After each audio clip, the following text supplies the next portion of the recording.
ప్రభువైనటువంటి యేసుక్రీస్తు నామములో ప్రార్థన టీవీ యాజమాన్యానికి ఈ ప్రోగ్రాంను వీక్షిస్తున్నటువంటి విశ్వాసులందరికీ కూడా మరొకసారి హృదయపూర్వక వందనాలు తెలియపరచుకుంటున్నాం. ఈ రీతిగా మనందరం కూడా మరొకసారి ఆయన నామాన్ని వాక్య రూపంలో ధ్యానం చేయడానికి ఆయన మనకిచ్చినటువంటి సమయాన్ని బట్టి ప్రభు నామంకే మహిమ కలుగును గాక. అందరూ బాగున్నారని విశ్వసిస్తూ ఉన్నాను. ప్రభువైనటువంటి యేసుక్రీస్తు నామములో ఈ దినాన ఒక శుభవచనం ద్వారా మనందరం కూడా బలం పొందుకొని ఆయన మాటల మకరందం చేత శక్తిని అనుభవిస్తూ ఆయన మీద విశ్వాసాన్ని నమ్మకాన్ని పెంపొందింపజేసుకుంటూ మనందరినీ కూడా ముందుకు కొనసాగుదాం. చిన్న ప్రార్థన చేసుకుందాం. మహోన్నతుడా, భీకరుడా, నీకు వందనాలు నాయనా, ఆశ్చర్యకరుడవు. మరి సమయమందు నా ప్రభు నీ నామమును కొనియాడడానికి ఇదిగో నీ పరిశుద్ధ మాటల మకరందం చేత మేము బలం పొందుకోవడానికి సిద్ధపడుతున్నాం. మా చుట్టూ నీ మహిమను ఆవరింపచేయండి. నా నోటిని బోరుగా వాడుకొనండి. అమూల్యమైన నీ హస్తాన్ని తోడుగా ఉంచి బలపరచమంటూ మహిమ, ఘనత, ప్రభావములు మీరు పొందుకొనమని మాటలు వీక్షిస్తున్న ప్రతి విశ్వాసికి నా ప్రభ నూతన శక్తిని, బలాన్ని ఇవ్వండి. విశ్వాసాన్ని పెంపొందింపచేయండి, నమ్మకాన్ని పెంపొందింపచేయండి నాయన.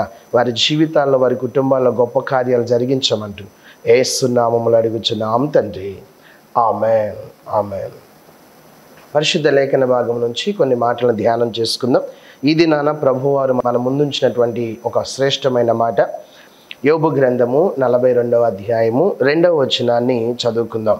నీవు సమస్త క్రియలను చేయగలవనియు నీవు ఉద్దేశించినది ఏదియు నిష్ఫలము కానేరదనియు నేను ఇప్పుడు తెలుసుకుంటుని.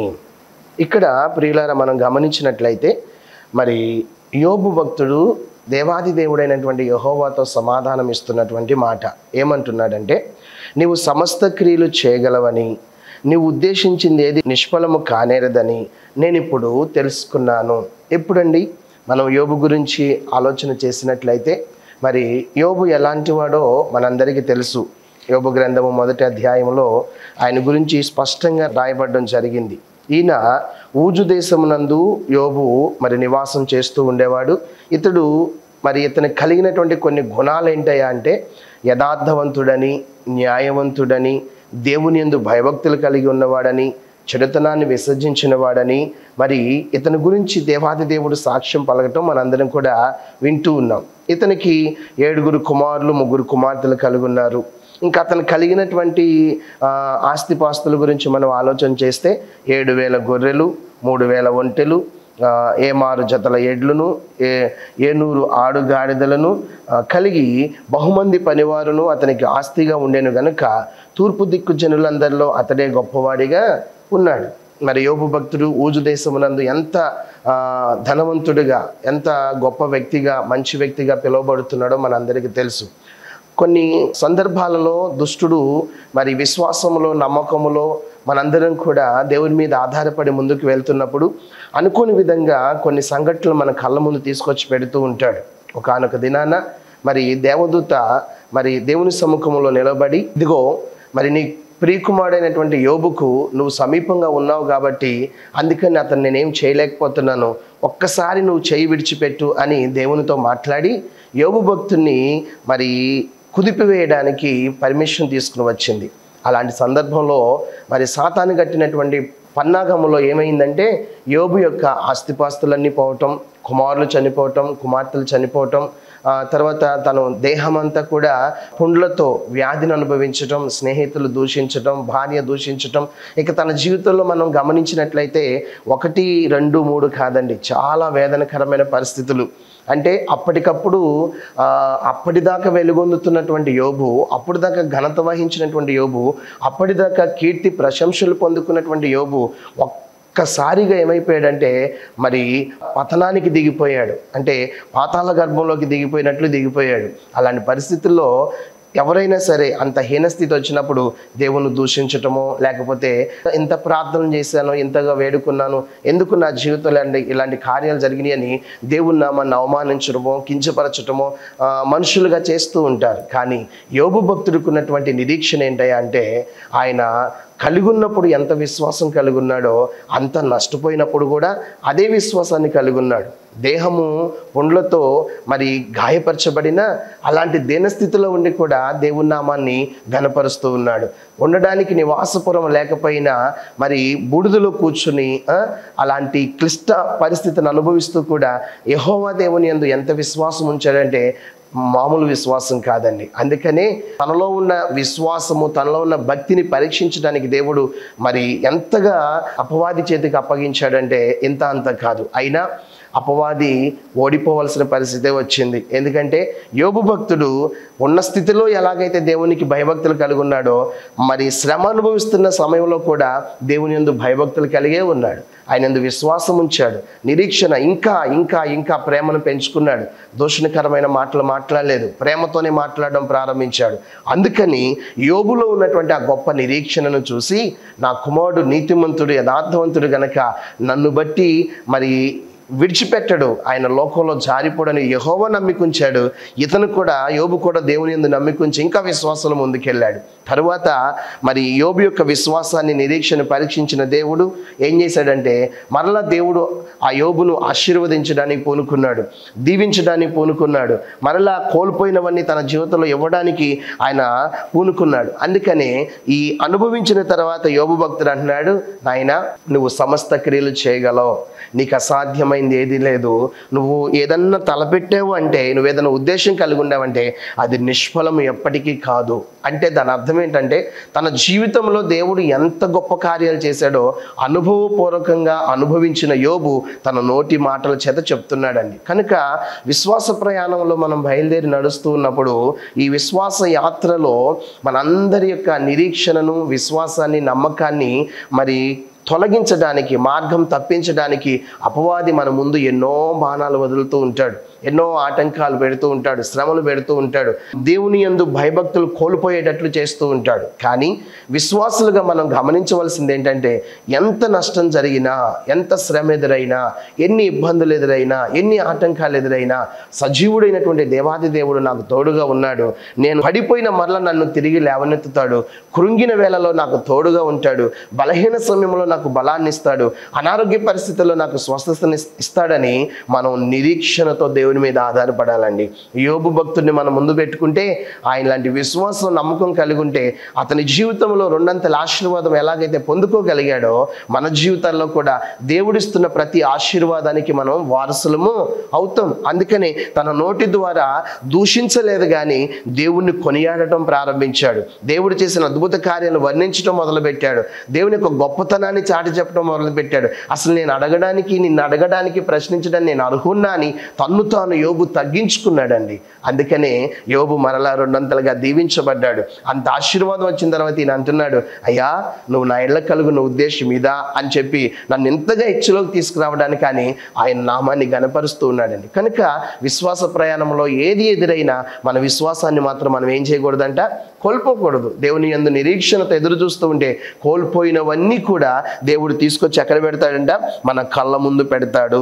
అందుకనే ఆదికాండంలో ఒక మాట చూసుకున్నట్లయితే, ఆదికాండము 18వ అధ్యాయము 14వ వచనంలో ఒక చక్కని మాట ఇక్కడ అంటున్నాడు. స్వయాన దేవాది దేవుడు మాట్లాడుతున్నటువంటి మాట ఏంటంటే, యెహోవాకు అసాధ్యమైంది ఏదైనా ఉన్నదా? మీదిటికి కాలమున నిర్ణయ కాలమందు నీ యొద్దకు తిరిగి వస్తాము, అప్పుడు శారా కుమారుడు కలుగుతాడని చెప్తున్నాడు. నిజమే కదా, దేవుడు ఏదైనా దీవించడానికి, ఆశీర్వదించడానికేనండి మన దగ్గరికి వచ్చేది.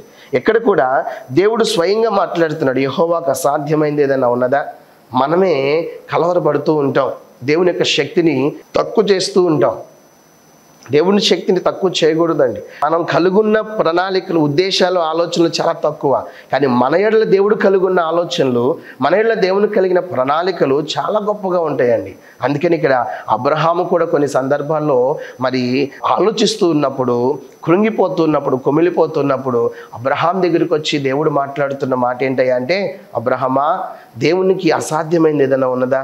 దేవుడు ఎన్ని గొప్ప కార్యాలు చేస్తాడు, ఎన్ని భీకర కార్యాలు చేస్తాడు, ఎన్ని బలమైన కార్యాలు చేస్తాడో తెలుసు కదా అని చెప్పి ఒక అభయముతో కూడుకున్న మాటనిచ్చాడండి అబ్రహాంకి. ఆ మాట ఎప్పుడైతే తీసుకున్నాడో అబ్రహాం నిరీక్షణతో దేవుని మీద ఆధారపడి చూడడం ప్రారంభించాడు. మీదిటికి అనుకున్న రీతిగానే ఆయన ఇచ్చిన వాగ్దానాన్ని బట్టి అబ్రహాముకును శారముకి ఎవరు పుట్టారంట? చక్కని కుమారుడైనటువంటి ఇస్సాకు పుట్టాడు. ఎందుకని? మన ఎడల కలుగున్న ఉద్దేశాలు చాలా గొప్పగా ఉంటాయి. అప్పటి వరకు మనం ఎండిపోయిన జీవితాలే, అప్పటి వరకు మనం ఫలించ భరించలేనటువంటి అనుభవంలోనే ఉంటాం. అప్పటి వరకు నేను ఎంత ప్రయత్నం చేశానో, నా ప్రయత్నాలన్నీ ఎందుకు ఇలా నిష్ప్రయోజనం అయిపోయినాయి అని కన్నీరు కారుస్తూ ఏడుస్తూ మున్నీరైపోయి మనందరూ కూడా దుఃఖితులమై బాధపడుతూ ఉంటాం. కానీ దేవుడు మన పక్షాన లెగిస్తే అంతటి శ్రమ, అంతటి దుఃఖం, అంతటి బాధ అంతా కూడా ఏమైపోద్దంట, కొట్టుకుని పోతుందండి, కొట్టుకుని పోద్ది. కనుక మనం ఎవరి యందు నిరీక్షణ ఉంచాలంట, దేవుని యందు. అందుకని అన్ని సంవత్సరాల సుదీర్ఘ ప్రయాణములో అబ్రహామును దేవుడు సిగ్గుపరచలా, ఆశీర్వదించాడు, ఉద్దేశించిన కార్యాలన్నీ నెరవేర్పు జరిగించాడు. చూస్తున్న వాళ్ళందరూ కూడా అబ్రహాము శారమ్మ మరి ఎందుకు పనికిరాకుండా మోడు బారిపోయిన జీవితాలుగా ఉన్నారు అని అనుకుని ఉంటారు. కానీ దేవుని ఉద్దేశంలో, దేవుని ప్రణాళికలో రాబోతున్న తరానికి అబ్రహాము శారమ్మ ఎంతటి గొప్ప జనాన్ని ఈ లోకానికి అందిస్తారు అన్నది ముందుగా ఆయన ప్రణాళికలోనే ఉంది. అందుకని అబ్రహాము పట్ల దేవునికి ఉన్న ఉద్దేశము నిష్ఫలము కాలేదు. ఆయన ఉద్దేశించినవన్నీ కూడా సఫలపరిచాడు ఆయన, అంతే. కనుక ఈ దినాన మన దగ్గరికి వచ్చి దేవుడు మాట్లాడుతున్నాడు, కుమిలిపోవద్దు, వేసారిపోవద్దు, నేను చేయగల సామర్థ్యం కలిగిన దేవుడను, అసాధ్యమైందంటూ నాకేది లేదు, నేను సమస్త కార్యాలు చేస్తాను. అందుకనే కొన్ని సందర్భాల్లో ఏం చేస్తూ ఉంటామంటే, అంత విశ్వాసం, అంత నిరీక్షణ ఉన్న మనందరం చేసే ఒక తప్పుడు నిర్ణయాలు ఏంటయ్యా అంటే, ఇది జరగదేమో అని మనకు మనంగానే అనుకుంటూ ఉంటామండి. అందుకని అంటాడు సామెతల గ్రంథము 24వ అధ్యాయము 10వ వచనం అంటున్నాడు, శ్రమ దినమున నువ్వు కృంగిపోకూడదు, ఒకవేళ అలా కృంగితే నువ్వు చేతగాని వాడవుతావు. ఇప్పుడు ఒక మాట మనం ఆలోచన చేసుకుంటే, యోబుకు వచ్చిన శ్రమ ఎంత గొప్పదండి. యోబుకు వచ్చిన శ్రమ ఎంత విపరీతమైనటువంటి బాధలు కలిగినాయి ఆయనకి. ఒక మాట, అంతటి శ్రమలో కూడా, భార్య దూషించిన అంతటి వేదనకరమైన పరిస్థితుల్లో కూడా ఎక్కడ యోబు కృంగుదల రాలేదు.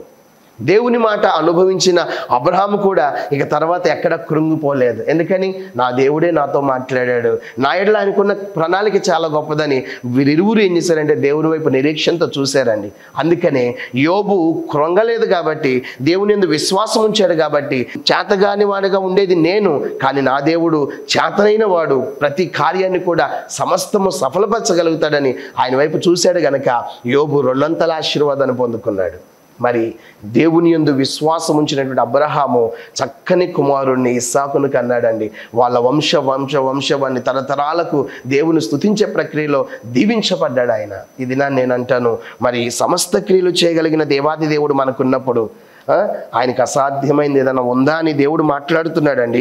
మరి అలాంటి సమయంలో మనం కూడా దేవుని యందు నిరీక్షణతో ఎదురు చూడగలిగితే మన జీవితాల్లో దేవుడు ఎన్ని గొప్ప కార్యాలు చేస్తాడండి. అందుకనే మత్తయి సువార్తలో మనం ఒక మాటను జ్ఞాపకం చేసుకున్నట్లయితే, మత్తయి సువార్త 19వ అధ్యాయము 26వ వచనాన్ని ఒక మాట మనం చదువుకున్నట్లయితే, పరిశుద్ధ లేఖన భాగంలో, యేసు వారిని చూచి ఇది మనుషులకు అసాధ్యమే గాని దేవునికి సమస్తము సాధ్యమని చెప్పాడంటండి. అంటే దీని అర్థం ఏంటయ్యా అంటే, ఇక్కడ కూడా శిష్యులంట మిక్కిలి ఆశ్చర్యపోతూ ఉన్నారంట. ఏంటయ్యా అంటే, మరి వాళ్ళు కంగారు పడుతున్న సమయంలో, వేదనకరమైన పరిస్థితుల్లో మరి వాళ్ళతో దేవుడు ఒక మాట మాట్లాడాడు. ఏంటయ్యా అంటే, ఇదిగో యేసు శిష్యులను చూసి అంటున్నాడంట, ధనవంతుడు పరలోక రాజ్యంలో ప్రవేశించడం దుర్లభమని నిశ్చయముగా మీతో చెప్పుచున్నాను. ఇదియుగాక ధనవంతుడు పరలోక రాజ్యంలో ప్రవేశించుట కంటే సూది బెజ్జములో ఒంటె దూరుట సులభమని మీతో చెప్పుచున్నాను నేను. శిష్యులు ఈ మాట విని మిక్కిలి ఆశ్చర్యపడి, ఇలాగైతే ఎవడు రక్షణ పొందగలడని అడుగునప్పుడంట యేసు వారిని చూసి అంటున్నాడు, ఇది మనుషులకు అసాధ్యమే కానీ దేవునికి సమస్తము సాధ్యం. ఆయన సమస్తము చేయగలడు. ఏ కార్యాన్నైనా సరే మన పట్ల నెరవేర్పు జరిగించగలిగిన వాడండి. కనుక విశ్వాస ప్రక్రియలో నిజంగా ఇప్పటి వరకు ఎన్ని అనుభవించుంటాం చెప్పండి మేలులు.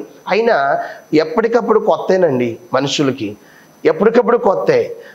ఈరోజు ఒక శ్రమ వచ్చింది, ప్రభు సన్నిధిలో ప్రార్థన చేశాం, దేవుడు విడిపించాడు, తప్పించాడు, అప్పటి వరకు ఇక ఆనందం. మరలా రేపటి దినాన్ని ఇంకో శ్రమ వచ్చింది అనుకోండి, ఈ దేవుని యొక్క శక్తిని మర్చిపోతాం, దేవుడు మన పట్ల చేసిన కార్యాలు మర్చిపోతాం, విశ్వాస ప్రక్రియలో ఎదగవలసింది పోయి విశ్వాస ప్రక్రియలో దిగజారిపోతూ ఉంటాం అంటున్నాడు ఆయన. అందుకనే చేతగాని వాళ్ళలాగా ఉండొద్దు. శ్రమ దినమున నువ్వు ఏం చేయాలంటే ధైర్యంతో ఉండు, ఎందుకంటే దేవునికి అసాధ్యమైందంటే ఏది కూడా లేదు. సమస్త క్రియలు చేయగలడు ఆయన, సమస్త క్రియలు చేయగలడు. ఒక మాట చెప్పాలంటే, అగ్నిగుండంలో వేయబడిన షడ్రక్ మెషక్ అబేద్నెగోలు ఏమనుకున్నారు? మా దేవుడు సమర్థుడండి, మా దేవుడు మమ్మల్ని విడిపిస్తాడు. సింహాల బోన్లోకి వెళ్ళబోతున్న దానియేలు ఏమనుకున్నాడు? నేను దక్షిణపు తట్టు చేతులెత్తి ప్రార్థిస్తున్నప్పుడు ఆయన చూస్తున్నాడు గనక ఎంతమంది శత్రువులు వచ్చి నన్ను తీసుకుని వెళ్ళినా, ఎన్ని పన్నాగాలు పన్నినా నా దేవునికి అసాధ్యమైందంటే ఏది లేదన్నాడు. వెళ్ళిపోయాడు, సింహాల నోలను మోయించాడండి. ఎంత గొప్ప శక్తి గల దేవుడో తెలుసా? ఎంత గొప్ప శక్తి గల దేవుడో తెలుసా? ఇజ్రాయిల్ అందరూ కూడా దేవుని యొక్క మహిమ కార్యాలు అనుభవిస్తూనే ఉన్నారు. కానీ ఎప్పటికప్పుడు కొత్త వాళ్ళకు కూడా అన్ని అనుభవించారు. ఐగుప్తు దేశంలో ఎన్నో అద్భుత కార్యాలు, సూచక్రియలు చేశాడు. ఆ కార్యాలను చూసి మా దేవుడు మా పక్షా నుండి ఎంతగా మమ్మల్ని నడిపిస్తున్నాడని ఉప్పొంగిపోయారు. కానీ మోషే వాళ్ళని నడిపించుకుంటూ తీసుకొచ్చి ఒక ప్రదేశానికి వచ్చేసరికి ఎదురేమో ఎర్ర సముద్రం ఉంది, వెనకాల ఏముందంట ఫరో సైన్యం ఉంది. ఈ రెండింటిని చూసేసరికి మన వాళ్ళలో ఇంకా కలవరం పెరిగిపోయింది. ఏమండి, అప్పటి వరకు ఎన్ని గొప్ప కార్యాలు చూశారండి. ఐగుప్తు దేశంలో ఎన్ని గొప్ప కార్యాలు చూశారు, ఎన్ని మహిమ కార్యాలు చేశారు. మనం చెప్పుకోదగ్గ వాటిలో ఒక ఎగ్జాంపుల్ చాలుగా, నీటిని రక్తంగా మార్చటం, వడగండ్ల వాన కురిపించటం, ఐగుప్తు దేశంలో తొలుసులు ప్రథమ సంతానాన్ని మగపిల్లని చంపేయటం, ఎన్ని గొప్ప కార్యాలండి వీళ్ళ విడుదల కొరకు. మరి వీళ్ళు ఇక్కడ ఎర్ర సముద్రం ఎదురైనప్పుడు, వెనకాల ఫరో సైన్యం ఉన్నప్పుడు వీళ్ళకు ఉండవలసిన నిరీక్షణ, విశ్వాసం ఏంటో తెలుసా? నమ్మకం ఏంటో తెలుసా? మా దేవుడు ఐగుప్తు దేశంలో ఉన్నప్పుడు ఇన్ని గొప్ప కార్యాలు చేశాడు, మా శ్రమలో మా బాధలో మాకు తోడై ఉన్నాడు, మమ్మల్ని నడిపించడానికే ఇంత భీకర కార్యాలు జరిగించాడు, ఇదొక లెక్క అని వీళ్ళందరూ ఏం చేయాలంటే చేతులు పైకెత్తి ప్రార్థన చేయాలి. ప్రభువా, ఇక్కడ వచ్చిన సమస్య నువ్వు చూసుకో అని. ఎప్పుడైతే నువ్వు సమస్త క్రియలు చేయగలవు కదా, ఈ కార్యాన్ని మా పట్ల నెరవేర్పు జరిగించని ప్రార్థన చేయాలి. కానీ మన వాళ్ళు తిరుగుబాటు చేస్తున్నారండి. ఇప్పుడున్న తరంలో కూడా మనం కూడా అంతే. దేవుడు ఈ ఒక్క కార్యం చేసాడు అనుకోండి, ఈ రోజుతో దీన్ని మర్చిపోతాం. మళ్ళా రేపేదో పెద్ద సమస్య రాగానే దాన్ని పట్టుకుని తలపట్టుకుని కూర్చుని ఏడుస్తూ కూర్చుని ఉంటాం. నీ దేవుడు చేతగానివాడా? నీ దేవుడు నిన్ను విడిపించలేడా? శక్తి లేనివాడా? బలము లేనివాడా? ఇది నాన్న ఎవరిని ప్రేమించగలుగుతున్నాం ఎక్కువగా? మోషే చేతులెత్తినప్పుడు అంటున్నాడు, మోషే ఎందుకు చేతులెత్తి పెడుతున్నావు, సాగిపోండి అని చెప్పా కదా, వెళ్ళండి అనగానే ఆ రాత్రంతా తూర్పు గాలిని నడిపించంట సముద్రాన్ని ఎండిపోయేటట్లు చేసి దారిని ఏర్పాటు చేశాడండి నా దేవుడు. హల్లెలూయా! ఎంత గొప్ప శక్తి గల దేవుడో, ఎంత మహిమ గల దేవుడో. కనుక ఫరో సైన్యాన్ని అగ్నిస్తంభముగా నిలబడ వల్ల అక్కడ ఆపేశాడు. ఎందుకంటే తన ప్రియుని పట్ల, తన ప్రియుల పట్ల, తన బిడ్డల పట్ల ఆయనకున్న గొప్ప ప్రణాళిక చూడండి. కనుక అవిశ్వాసులాగా మనం లోకంలో జారిపోకూడదండి. నిరీక్షణ లేనటువంటి ఇతరుల వలె మనం ఉండకూడదు. ఏం చేయాలంట? నిరీక్షణ కలిగి నా తండ్రి నా పక్షాన ఉన్నాడు, ఇది నన్ను ఏదైనా చేయగలడు, సామర్థ్యం కలిగిన దేవుడు నా పక్షాన గొప్ప కార్యాలు చేస్తాడని మనం ఏం చేయాలంట? ఆయన శక్తిని నమ్ముకున్న మనము కృంగిపోకూడదు. అందుకనే ప్రతి సందర్భంలో తనకు ఎదురైన బాధను బట్టి, శ్రమను బట్టి దావీదు మహారాజు ఒక మాట అంటాడు 18వ కీర్తనలో. ఏమంటే, యెహోవా నా బలమా, నేను నిన్ను ప్రేమిస్తున్నాను, ఎంతో ప్రేమిస్తున్నాను. ఎందుకన్నాడు ఆ మాట? యెహోవా నా బలమా, నిన్ను ఎందుకు ప్రేమిస్తున్నానంటే ఆ బలములోనే ఉందండి గొప్ప కార్యాలు. ఎందుకనంటే నాకు బలం లేదయ్యా, నేను చేసుకోలేను. నా పట్ల కార్యాలు జరగాలంటే, నేను సంతోషంగా ఉండాలంటే, సమాధానంగా ఉండాలంటే, నెమ్మదితో నేను ముందుకు వెళ్ళాలంటే నా పక్షాన ఎవరో ఒకరు ఉండాలి. అది మనుషులు అంటావా? చేత కాదు. నా కుటుంబ సభ్యులు అంటారా? ఏమీ కాదు, వాళ్ళ వల్ల నాకు ఉపయోగం లేదు. నా భార్య అంటారా? అస్సలు ఉపయోగం లేదు. నా బిడ్డలు అంటారా? వారి వల్ల ప్రయోజనం లేదు. కానీ ఈ లోకంలో అన్నిటికంటే శ్రేష్టమైనది, మిన్నైనది, నా కార్యాలు సఫలం చేయగలిగిన వారు ఒకరున్నారు, ఆయనే యెహోవా అని చెప్పి దావీదు అంటున్నాడు. యెహోవా నా బలమా, నేను నిన్ను ప్రేమిస్తాను, ప్రతి విషయంలో ప్రేమిస్తాను. ఎందుకంటే నన్ను తప్పిస్తున్నావు, విడిపిస్తున్నావు, కాపాడుతున్నావు, నా ప్రతి అవసరత తీరుస్తున్నావు గనక నీ మీద నేను భారం వేస్తున్నానని దావీదు దేవుని మీద ఆధారపడిన విధానం చాలా గొప్పదండి. నా ప్రియ జనాంగమా, ఇది నాన్న నీ కుటుంబ పరిస్థితులను బట్టి, నీకు ఎదురవుతున్న ఆర్థిక ఇబ్బందులను బట్టి, బలహీనతలను బట్టి, చుట్టూ అలుముకున్న చీకటి అనుభవాలను బట్టి కృంగిపోతున్నావా? వేసారిపోతున్నావా? భయపడుతున్నావా? నేను ఇంతే, నా పట్ల ఇక కార్యాలు లేవని నువ్వు దిగులు పడుతూ కూర్చున్నావా? నేను అంటున్నాను, నువ్వు నమ్ముకున్న దేవుడు చేతగాని వాడా? నువ్వు నమ్ముకున్న దేవుడు విడిపించలేడా నిన్ను? ఆయన ఎందుకు చేతగాని వాడిగా నువ్వు మారుస్తున్నావు? ఇది నాన్న అంటున్నాడు, కృంగిపోమాక, లే లే, దేవుడు తప్పకుండా నీ మీద ఉదయిస్తాడు, నీ కార్యాలన్నీ సఫలపరుస్తాడు. చూసిన వాళ్ళందరూ అనుకున్నారు యోబుని, ఈయన నీతిపరుడంట, యథార్థపరుడంట, నమ్మకస్తుడంట అని చాటింపు వేసుకున్నాడు. ఇప్పుడేంటి ఆ దౌర్భాగ్యమైన పరిస్థితి అని చూసి నవ్విన వాళ్ళు ఉన్నారు, హేళన చేసిన వాళ్ళు ఉన్నారు. కానీ యెహోవా మహిమ మన మీద నిలబడితే మరలా పడిన గుంటలో నుంచి మనల్ని దేవుడు తప్పకుండా లేవనెత్తుతాడు. ఎంతమంది అయితే దూషించారో మళ్ళా అంతమంది ఏం చేశారంట? యోబు దగ్గరికి వచ్చి ఆయన మీద ప్రశంసలు కురిపిస్తూ ఆయన ఇచ్చిన ఆతిథ్యాన్ని స్వీకరించారంట. ఎందుకని? ఆయనకు అసాధ్యమైంది లేదండి. నువ్వు నిజంగా ఆయన దగ్గర ఉండి ప్రార్థన చేయి. అందుకని యెషయా గ్రంథం 60వ అధ్యాయంలో మొట్టమొదటి వచనంలో అంటాడు, నీకు వెలుగు వచ్చింది, లెమ్ము తేజరిల్లుము, యెహోవా మహిమ నీ మీద ఏం చేయబోతుందంట? ఉదయించబోతుంది. నిజమేనండి, దేవుడు మన మీద ఉంటే ఇక మన కార్యాలు ఎలా ఉంటాయి చెప్పండి. చూడుము, భూమిని చీకటి కమ్ముతుంది, కటిక చీటికి జనములు కమ్ముతుంది, యెహోవా మాత్రం నీ మీద ఉదయిస్తున్నాడు, ఆయన మహిమ నీ మీద కనబడుచున్నది. కనుక ఆయన మహిమ మనకు తోడుగా ఉంటే, ఆయన ప్రసన్నత ప్రత్యక్షత మనకు తోడుగా ఉంటే, మన కార్యాలన్నీ కూడా ఏం చేయబడతాయంట? సఫలం చేయబడతాయి. విమోచనకర్త మన ముందుంటాడు, మన కార్యాలన్నీ కూడా సఫలత కలగజేస్తాడు. కనుక నిరీక్షణ లేనిటువంటి ఇతరుల వలె మనం ఉండొద్దు. మన దేవుడు నమ్మదగిన వాడు. దేవుడు మాట్లాడుతాడు, చూస్తాడు, హృదయాంతరంగ పరిశోధకుడు. నువ్వు లోపల ఎంత వేదన చెందుతున్నావో, మదన పడుతున్నావో, కలవరు పడుతున్నావో ఆయనకి తెలుసు. ఆయన సమస్తమును చూస్తూ ఉన్నాడు ఆయన. కనుక అంతటి గొప్ప శక్తి గల దేవుని పెట్టుకుని మనం విధాన కృంగిపోకూడదు, చేతగాని వాళ్ళలాగా ఉండకూడదు. సమస్త కార్యాలు చేసే దేవుని వైపు చూడండి, ఆకాశమందున్న దేవుని తట్టు చూడండి. ఒక మాట చెప్పాలంటే, సూర్యుడు చంద్రుడు ఎందుకు ఆగిపోయాడండి? యెహోషువ ఏ నమ్మకంతో ప్రార్థన చేశాడు అంటే, నేను ప్రార్థిస్తున్నప్పుడు నా దేవుడు నా పట్ల కార్యం చేయగలడని ఏం చేశాడంట? ఆ శ్రమలో చేతులెత్తి ప్రార్థన చేసినప్పుడు సూర్యుడిని చంద్రుడిని ఆయన ఆపేశాడు. ఎందుకంటే అక్కడ బిడ్డలకు విజయం కలగాలి. ఇది నీ కుటుంబంలో సమస్యలని సుడిగుండు నేను చుట్టుముట్టు అలా తిరుగుతున్నప్పుడు ఇది నువ్వు నేను చేయాల్సింది ఏంటంటే, కృంగిపోకుండా యెహోషువ చేతులెత్తినట్లుగా మనం కూడా చేతులెత్తి మన సమస్యల నిమిత్తం దేవుని సన్నిధిలో ప్రార్థన చేస్తే సమస్త కార్యాలు చేయగలిగిన దేవుడు ఏం చేస్తాడంటే, ఒక్కొక్క సమస్య నుంచి విడుదల కలిగించి ఉన్నతమైనటువంటి సజీవమైనటువంటి తిన్నని మార్గంలో నిన్ను నడిపిస్తాడు.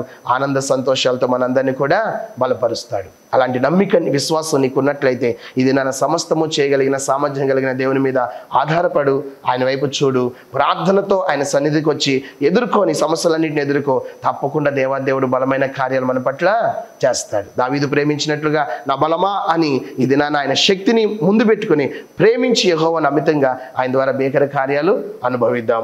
దేవుడు మన జీవితాల్లో కూడా బలమైన కార్యాలు, ఉన్నతమైన కార్యాలు జరిగించి సజీవుల సాక్షులు మనందరం నిలబెట్టి ముందుకు నడిపించునుగాక. చిన్న ప్రార్థన చేసుకుందాము.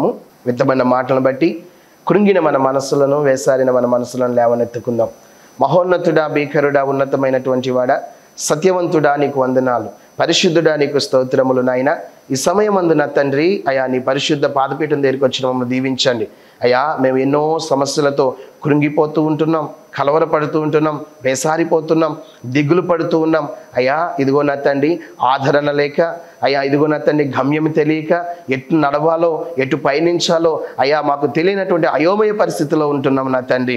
ఇది నువ్వెంత శక్తిమంతుడవో, నువ్వెంత బలవంతుడవో, మా పక్షాన నిలబడి మా కార్యాలు ఏ రీతిగా సఫలం చేస్తావో ఇది మేము నేర్చుకున్నాం నా తండ్రి. బిడ్డలందరూ నీ మీద విశ్వాసం ఉంచి నమ్మికుంచి నీ తట్టు చూచి నా తండ్రి నా దేవుడు ఎంత గొప్ప దేవుడు అని చాటి చెప్తూ ఉన్నారు కనుక మేము కూడా నీ మీద ఆధారపడి అయా నీ క్రియలను మేము అనుభవిస్తూ నీ మార్గాల్లో నడుస్తూ నువ్వు చేస్తున్న అద్భుత కార్యాలు, ఆశ్చర్య కార్యాలని నా ప్రభ అయా హృదయాంతరంగం ద్వారా అనుభవిస్తున్నా తండ్రి అనేక మందికి గొప్ప సాక్షులుగా నిలబడడానికి సహాయం దయచేయండి. ఇది మా మనసులు కృంగిపోనీయక, ఇదిగో నా తండ్రి మరి బేజారిపోనివ్వక నా ప్రభ, కలవరపడనీయక నా తండ్రి నా దేవుడు నా పక్షాన ఉన్నాడు, నా కార్యాలు సఫలపరుస్తాడనే నిరీక్షణతో, విశ్వాసంతో, నమ్మకంతో నీ వైపు చూసేలాగిన సహాయం దయచేయండి. ఇదిగో ఈ సమయం అందు విన్న మాటలు బట్టి బహుధైర్యముతో, బహు వినయముతో, విధేయతతో నీ సన్నిధి కాంతిని వెతుకుతూ నీ ద్వారా గొప్ప కార్యాలు అనుభవించడానికి కృప చూపించమంటూ మహిమ, ఘనత, ప్రభావం తెచ్చుకొనమని ఈ మాటలు ఎంతమంది అయితే వింటున్నారో వారి హృదయాంతరంగాల్లో నీ బలాన్ని, శక్తిని ఇనుబడింపచేసి వారి కుటుంబాల్లో గొప్ప కార్యాలు, బలమైన కార్యాలు జరిగించి